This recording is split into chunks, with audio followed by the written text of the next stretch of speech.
Chers élèves de première AGGSP, bonjour et bienvenue dans cette vidéo sur Information et médias. C'est le thème s'informer, un regard critique sur les sources et les modes de communication qu'on va étudier dans cette vidéo. Cette vidéo, elle se déroule en 3 temps. Tout d'abord, ici, il y a l'introduction, on va définir les termes, mais surtout on va expliquer comment on s'informe aujourd'hui. Ensuite, premier lien en dessous de la vidéo, dans les commentaires, il y a l'axe 1 plutôt, excusez-moi, sur les grandes révolutions médiatiques de l'information, donc l'imprimerie, la télé, la radio et Internet. Et enfin, deuxième lien en dessous dans les commentaires, il y a bien sûr l'axe 2 qui traitera de la liberté d'information, un débat qui est récurrent. Donc voilà, bienvenue dans ce thème. Donc tout d'abord, on commence par définir les termes. Donc en gros, on va parler de l'information et des médias. Alors déjà, on va remarquer que l'information, en général, en français, il a deux acceptions, ce terme. L'information, c'est le fait, c'est l'événement. On dit, c'est l'information qu'il fallait savoir. Mais également, c'est la manière dont c'est mis en forme. On dit, on va écouter les informations. Donc on va écouter les informations, on va écouter le journal qui nous donne les informations, que ce soit à la télévision ou à la radio. Donc, l'information, c'est bizarre comme mot parce qu'il a un double sens, il est le contenant et le contenu. Donc ça vient du latin informare, mettre en forme, donc on s'intéressera, du coup c'est bien, ça nous permet d'aborder ce cours avec l'information, l'événement, mais on s'intéressera surtout et de la manière dont il est mis en forme, les informations. Et ça on appelle ça les médias en fait, c'est la médiatisation. Donc les médias ça veut dire en latin milieu, donc le média c'est l'intermédiaire entre vous, le récepteur de l'information, et l'information, l'événement. Donc entre l'événement, le fait, et vous, il y a un média, un médium, qui va faire l'intermédiaire. Alors ce médium, cet intermédiaire, c'est tout simplement un support de communication, et il y en a plein. Sauf que certaines informations à intérêt collectif ont des récepteurs collectifs, l'opinion publique, et donc on parlera des grands supports de communication, on ne parlera pas des modes de communication individuels, on ne parlera pas du téléphone, du télégraphe. Ce qui va nous intéresser, c'est la presse, la radio, la télévision et Internet. Et donc aujourd'hui, les réseaux sociaux. Sur Internet, il y a un panel de médias. Alors attention, parce que par médias, on entend aussi groupe de presse. Les médias, c'est aussi des groupes de presse, donc par exemple France Télévisions, c'est un média. Donc ça, c'est une deuxième acception du mot média. Les médias, c'est à la fois les supports de communication qui permettent de diffuser une information collective, mais aussi les groupes de presse qui les diffusent. Donc voilà pour la définition des termes. Alors maintenant, on va essayer d'expliquer comment on s'informe aujourd'hui. Alors déjà, aujourd'hui, il y a une explosion des sources d'information et donc des modes de communication des informations à intérêt collectif. Si les journaux télévisés des chaînes généralistes restent le mode d'information majoritaire, la radio, beaucoup utilisent dans la voiture, les sites internet, mais également la presse écrite, ou la presse quotidienne régionale, sont des possibilités d'information. Il y a des tendances et des évolutions profondes dans les modes d'information.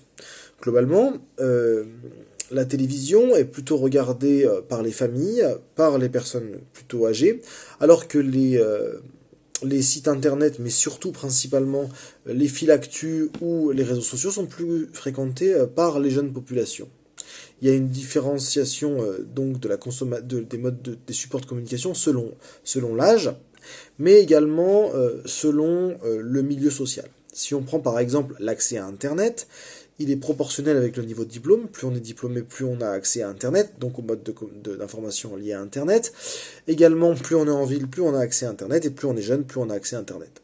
Alors, on parle souvent de fracture numérique, mais il ne faut pas exagérer cette situation, parce qu'on voit que quand même une grande majorité des Français, quel que soit leur âge, sont internautes, mais également quelle que soit leur localisation géographique. Alors, la grande révolution dans les modes d'information, c'est surtout l'apparition d'Internet et l'apparition des réseaux sociaux. Je vous disais donc qu'il y a une certaine forme de crise des médias traditionnels, finalement, avec cette nouveauté de l'apparition du rôle d'Internet et des réseaux sociaux. En effet, les réseaux sociaux, c'est la fin des médias au sens où je vous rappelle qu'on dit qu'il y a l'information et le récepteur de l'information. Au milieu, il y a le média. Et les réseaux sociaux sont un média qui permet directement à l'émetteur de l'information d'aller au récepteur de l'information. C'est-à-dire que n'importe quel individu devient un journaliste et peut transmettre de l'information de manière massive sans avoir une infrastructure ou un groupe médiatique qui lui permet de diffuser cette information. Alors ce changement est essentiel et on parle de désintermédiation, donc ça veut dire l'information arrive directement. Alors en 2008, il y a eu cette histoire d'avion sur l'Hudson qui est tombée, c'est la première fois que sur Twitter, on avait l'information en direct, avant même les chaînes d'information télévisées en continu. Et donc là, il y avait un internaute qui filmait directement le crash de l'avion. Il avait d'ailleurs réussi à pas se crasher cet avion-là.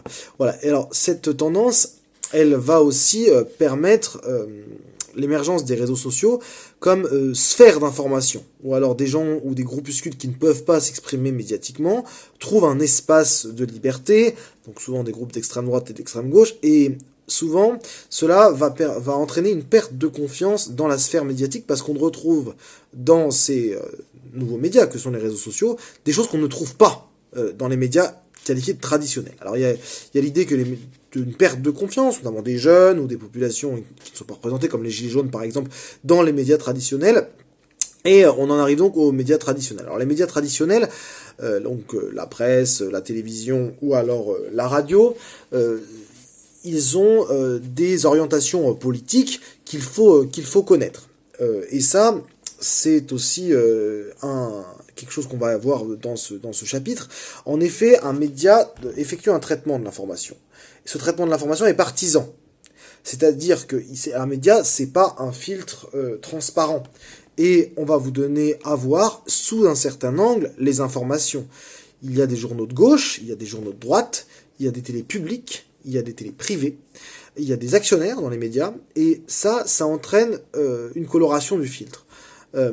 Actuellement, il n'y a pas de neutralité. On peut pas dire qu'il y a une forme de neutralité médiatique, et c'est même peut-être pas souhaitable qu'il y en ait une, ça on verra dans l'axe 2 sur la liberté de l'information, mais il faut pas non plus considérer que les réseaux sociaux c'est tout acheté, et que les médias traditionnels, c'est génial. Par exemple, il faut savoir que France Inter, c'est les services publics, donc ça va donner forcément, dans une certaine mesure, le point de vue du gouvernement ou des élites françaises. Inversement, certains journaux sont plutôt classés à droite, comme Le Figaro, comme Le Point, ou à l'extrême droite, par exemple, comme Minute. D'autres, alors, sont classés plutôt à gauche, comme par exemple le Charlie Hebdo, comme par exemple Libération, voilà. Et ça, il faut connaître l'orientation politique des journaux si on veut comprendre mieux les informations qui sont dedans.